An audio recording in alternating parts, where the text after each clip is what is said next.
चौरा गांव के खेतों में इन दिनों खुदाई का काम चल रहा था। असल में इसी गांव से होकर एक अच्छी सड़क गुजरनी थी, इसलिए यहाँ खुदाई शुरू की गई थी। अचानक एक दिन खुदाई करने वाली मशीन से कुछ टकराता है।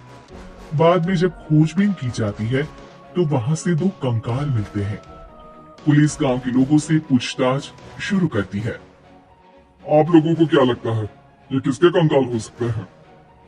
अरे साहब, हमें क्या पता ये किसके कंकाल है, आप ही लोग पता लगाइए। हम लोग तो बहुत ज्यादा डरे हुए हैं। हाँ हाँ, हमारी फोरेंसिक टीम अभी आ रही है। ये बताओ कि इस गांव के रहने वाला कोई जोड़ा गायब तो नहीं ना? क्योंकि शुरुआती जांच में तो ये बात सामने आ रही है कि एक कंकाल किसी पुरुष का है तो एक किसी महिला का। साहब, हमें तो बहुत डर लग रहा है।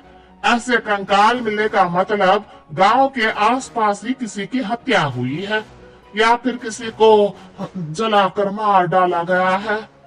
हाँ साहब, हम अपने परिवार को लेकर बहुत ही ज्यादा परेशान हैं। देखिए, आप लोगों की परेशानी हम समझ सकते हैं, लेकिन आप लोगों को पुलिस का सहयोग करना होगा, क्योंकि आपके सहयोग के बगैर हम ये पता नहीं लगा सकते हैं कि आखिर ये किसके कंकाल है और इनकी हत्या किसने की। ठीक है साहब, गांव के लोग आपको पूरा सहयोग करेंगे। हाँ हाँ साहब, पूरा सहयोग करेंगे। तो फिर ठीक है, हम अपनी जांच शुरू कर देते हैं। कुछ दिन बाद जांच रिपोर्ट आ जाती है। पता चलता है कि ये कंकाल करीब 20 साल पुराने हैं, यानी 20 साल पहले किसी जोड़े की हत्या कर शव को यहाँ पर दबा दिया गया था। इंस्पेक्टर राघव, ये बताओ कि 20 साल पहले की मर्डर मिस्ट्री क्या आप सुलझ सकती है? हाँ हाँ सर, क्यों नहीं, लेकिन अब सबूत और गवाह काफी मिट गए होंगे। मुश्किल तो होगी, लेकिन शायद किसी परिवार को इंसाफ मिल सके। इंस्पेक्टर राघव, आप बिल्कुल सही कह रहे हैं।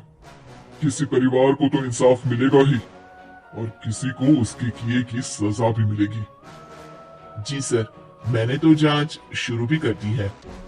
20 साल पहले इस गांव के दो जोड़े अचानक कहीं गायब हो गए थे। मैंने दोनों ही परिवारों के बाकी के सदस्यों से बातचीत शुरू की तो उन्होंने बताया कि उनके बच्चे शहर गए थे, लेकिन आज तक वापस नहीं लौटे हैं। लेकिन ये दोनों शव किस परिवार के सदस्यों के हैं, ये कैसे पता चल सकेगा? सर, मैंने डीएनए टेस्ट करवा लिया है। आज शाम तक इसकी रिपोर्ट भी आ जाएगी। अच्छा अच्छा, ठीक है। उसी शाम को सर, डीएनए रिपोर्ट के मुताबिक ये दोनों ही लाशें चौरा गांव के रहने वाले प्रधान सुल्तान सिंह के बेटे और बहू की है। लेकिन इनकी हत्याएं किसने की है, ये कैसे पता लगेगा? इसी का तो पता लगाने की कोशिश में जुटा हूँ सर। आज सुल्तान सिंह से मिलने भी जा रहा हूँ। मेरा बेटा और बहू तो मेरे लिए सिर्फ यादों में ही रह गए थे। हमें उनकी लाशें तक नहीं मिल सकी थी। आज 20 साल बाद उनके कंकाल मिले हैं। मैं अब किसके लिए जीऊं?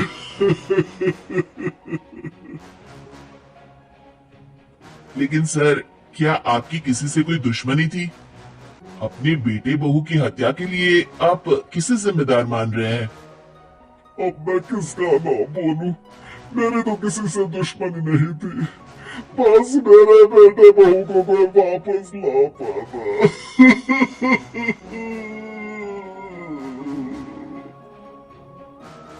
इसके बाद सुल्तान सिंह फूट फूट कर रोना शुरू कर देते हैं।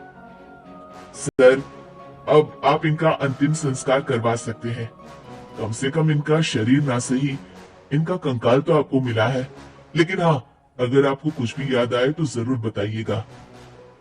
मेरी तो बेटा अब उम्र हो गई है, लेकिन मेरे बेटे और बहू के हत्यारों का जरूर पता लगाइएगा, क्योंकि जब तक हत्यारे पकड़े नहीं जाएंगे मेरा मन नहीं मानेगा। सर, हमारी पूरी कोशिश रहेगी हत्यारे को पकड़ने की। लेकिन एक बात बताइए, उस वक्त आपको किस पर शक गया था?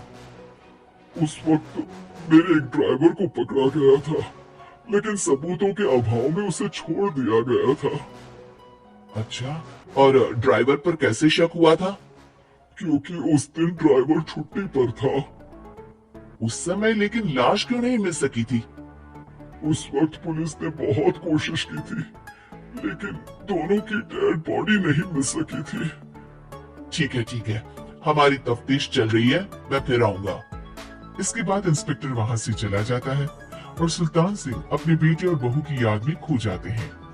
कुछ दिन बाद सुल्तान सर, एक बात बताइए, जब आपके बेटे बहू की हत्या हुई थी, उसी के आसपास आपके ही गांव का रहने वाला एक और जोड़ा उसी वक्त गायब हो गया था ना?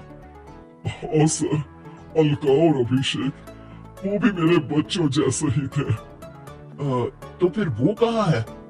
उनका भी आज तक पता नहीं चल सका, लेकिन बताते हैं कि कुछ साल पहले अभिषेक को गांव के ही किसी आदमी ने मुंबई में देखा था, लेकिन फिर वो गायब हो गया।